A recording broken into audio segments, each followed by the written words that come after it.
শ্রম ছিল মানুষের, দিশা ছিল নেতার। মোদিজির নেতৃত্বে উঠল ভারত অর্থনৈতিক চূড়ায় আবার।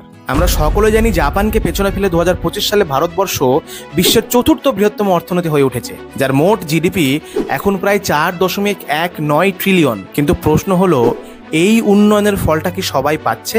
ভারতবর্ষের মাথা পিছু আয় এখন বর্তমানে $3,000, যা ভারতীয় টাকায় 2,56,000 টাকা বছরে হয়। আর মাসে হিসাব করলে সেটা 21,000 টাকা দাঁড়ায়। এবারে আপনি বলুন, আপনার পরিবারের সবার 21,000 টাকার উপরে ইনকাম তো? যদি ইনকাম হয় তাহলে আপনাকে শুভনন্দন।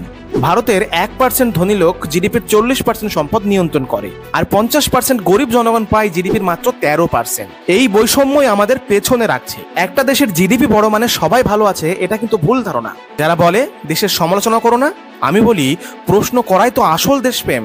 কারণ যারা সত্যিকারের দেশকে ভালোবাসে তারাই তো পরিবর্তন চায়।